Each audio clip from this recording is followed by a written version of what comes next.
ꯉꯁꯤꯒꯤ ꯅꯨꯃꯤꯠꯁꯤ ꯑꯩ ꯑꯗꯨꯝ ꯑꯐꯕ ꯅꯨꯃꯤꯠ ꯑꯃꯅꯤ ꯈꯜꯂꯤ ꯃꯔꯝꯗꯤ 3 ꯃꯦ 2023ꯒꯤ ꯏꯔꯥꯡ ꯊꯣꯛꯇ꯭ꯔꯤꯉꯩꯒꯤ ꯃꯃꯥꯡꯗ ꯃꯅꯤꯄꯨꯔꯁꯤ ꯌꯥꯝꯅ ꯏꯪ ꯇꯞꯄ ꯃꯅꯤꯄꯨꯔ ꯑꯃ ꯑꯣꯏꯔꯝꯃꯤ ꯀꯅꯥꯁꯨ ꯈꯨꯠꯂꯥꯏ ꯄꯥꯏꯅꯤꯡꯕꯒꯤ ꯋꯥꯈꯜ ꯂꯩꯔꯝꯗ꯭ꯔꯦ ꯍꯥꯏꯗꯤ ꯆꯤꯡꯗ ꯑꯣꯏꯒꯦꯔꯥ ꯇꯝꯗ ꯑꯣꯏꯒꯦꯔꯥ ꯌꯥꯝꯅ ꯄꯤꯁꯐꯨꯜ ꯑꯦꯠꯃꯣꯁꯐꯤꯌꯔ ꯑꯣꯏꯕ ꯂꯝ ꯑꯃ ꯑꯣꯏꯔꯝꯕꯗꯒꯤ ꯊꯣꯛꯈ꯭ꯔꯤꯕ ꯏꯟꯁꯤꯗꯦꯟꯗꯨꯅ ꯃꯔꯝ ꯑꯣꯏꯔꯀꯥꯟꯗ ꯆꯤꯡ ꯑꯃꯗꯤ ꯇꯝ ꯑꯅꯤꯃꯛꯇ ꯈꯨꯠꯂꯥꯏ ꯄꯥꯏꯕ ꯍꯦꯟꯒꯠꯈꯤꯕꯒꯤ ꯀꯜꯆꯔ ꯑꯃ ꯆꯥꯎꯅ ꯂꯥꯛꯈꯤꯕꯗꯨꯅꯤ ꯂꯥꯏꯕꯛ ꯊꯤꯕ ꯇꯥꯡꯀꯛ ꯑꯗꯨꯕꯨ ꯇꯞꯅ ꯇꯞꯅ ꯁꯦꯀ꯭ꯌꯨꯔꯤꯇꯤ ꯐꯣꯔꯁꯦꯁ ꯑꯩꯈꯣꯏꯒꯤ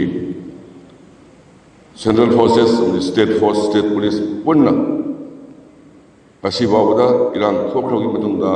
ꯅꯣꯡꯃꯩ 9,000 ꯍꯦꯟꯅ ꯂꯧꯈꯠꯈ꯭ꯔꯦ ꯑꯦꯠ ꯗ ꯁꯦꯝ ꯇꯥꯏꯝ ꯑꯗꯨꯒꯤ ꯃꯅꯨꯡꯗ ꯇꯦꯜꯂꯕ ꯑꯩꯈꯣꯏꯒꯤ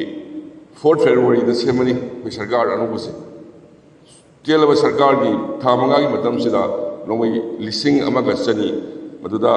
ꯁꯔꯀꯥꯔꯒꯤꯗꯒꯤ ꯂꯧꯈꯤꯕ ꯂꯥꯛꯈꯤꯕ ꯍꯥꯏꯕ ꯇꯥꯏ ꯅꯣꯡꯃꯩ 700 ꯌꯥꯎꯅ ꯑꯗꯨꯅ ꯅꯣꯡꯃꯩ ꯄꯤꯈꯠꯂꯛꯄ ꯄ꯭ꯔꯖꯥꯁꯤꯡꯁꯨ ꯁꯥꯟꯇꯤ ꯄꯥꯝꯕꯗꯒꯤꯅꯤ ꯉꯁꯤ ꯏꯆꯤꯜ ꯏꯅꯥꯎꯁꯤꯡꯅ ꯊꯣꯛꯂꯛꯏꯕ ꯑꯩꯈꯣꯏꯒꯤ ꯁꯥꯟꯇꯤꯒꯤ ꯂꯝꯕꯤꯗꯨꯗ ꯂꯥꯛꯅꯕꯅꯤ ꯃꯔꯝꯗꯤ ꯈꯟꯅꯕ ꯑꯗꯒꯤ ꯒꯟ ꯀꯜꯆꯔ ꯑꯗꯨꯅꯗꯤ ꯇꯨꯡꯒꯤ ꯑꯐꯕ ꯁꯥꯟꯇꯤ ꯂꯩꯕ ꯃꯅꯤꯄꯨꯔ ꯑꯃ ꯄꯨꯔꯛꯄ ꯌꯥꯗꯕꯅꯤꯅ ꯁꯥꯟꯇꯤ ꯂꯥꯛꯄꯗꯅ ꯑꯩꯈꯣꯏꯒꯤ ꯁ꯭ꯇꯦꯠꯁꯤꯒꯤ ꯗꯤꯕꯂꯞꯃꯦꯟ ꯂꯥꯛꯅꯕ ꯂꯝꯕꯤ ꯑꯣꯏꯕꯅꯤನ ꯑꯗꯨꯒꯤ ꯉꯁꯤ ꯑꯃꯨꯛ ꯍꯟꯅꯁꯨ ꯑꯩꯅ ꯏꯆꯤꯜ ꯏꯅꯥꯎꯁꯤꯡ ꯄꯨꯝꯅꯃꯛ ꯑꯣꯏꯅ ꯊꯥꯒꯠꯄ ꯐꯣꯡꯗꯣꯛꯆꯔꯤ ꯑꯗꯨꯒ ꯉꯥꯏꯍꯥꯛꯀꯤ ꯃꯃꯥꯡꯗ ꯑꯩꯈꯣꯏ ꯍꯥꯏꯕꯤꯔꯝꯕ ꯑꯩꯈꯣꯏꯒꯤ ꯑꯣꯅꯔꯦꯕꯜ ꯍꯣꯝ ꯃꯤꯅꯤꯁꯇꯔꯅ ꯑꯩꯈꯣꯏꯒꯤ ꯀꯩꯅꯣꯁꯤꯡꯒꯤ ꯁꯦꯔꯤꯇꯔꯤ ꯄꯣꯂꯤꯁꯤꯒꯤ ꯃꯇꯨꯡ ꯏꯟꯅ ꯐꯪꯐꯝ ꯊꯣꯛꯄꯁꯤꯡꯗꯣ ꯃꯗꯨ ꯐꯪꯍꯟꯕꯗ ꯑꯩꯁꯨ ꯃꯇꯦꯡ ꯄꯥꯡꯕ ꯌꯥꯎꯒꯅꯤ ꯍꯥꯏꯕ ꯋꯥꯍꯩ ꯈꯔꯁꯤ ꯊꯝꯖꯔꯀꯥꯟꯗ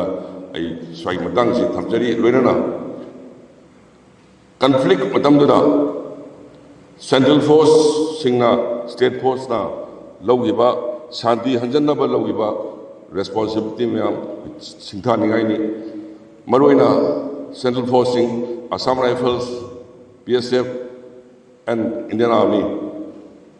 conflict ꯍꯦꯛ ꯊꯣꯛꯄꯒ more than 47,000 both Meiteis and Kuki toan jagada ꯂꯩꯔꯤꯕ ꯃꯌꯥꯝꯗꯨ ꯑꯃꯠꯇ ꯁꯣꯛꯍꯟꯗꯒꯩ ꯃꯌꯨꯝꯗ ꯊꯤꯟꯖꯤꯟꯗꯅ ꯉꯁꯤ ꯀꯩꯅꯣꯗꯕꯨ ꯑꯣꯏꯔꯁꯨ IDP ꯑꯣꯏꯅ IDP ꯁꯦꯟꯇꯔꯗꯕꯨ ꯂꯩꯔꯁꯨ ꯑꯩꯈꯣꯏꯒꯤ ꯄꯨꯟꯁꯤ ꯀꯟꯈꯤꯕ ꯑꯗꯨꯒꯨꯝꯕ ꯑꯆꯧꯕ ꯊꯧꯗꯥꯡ ꯂꯧꯈꯤꯕ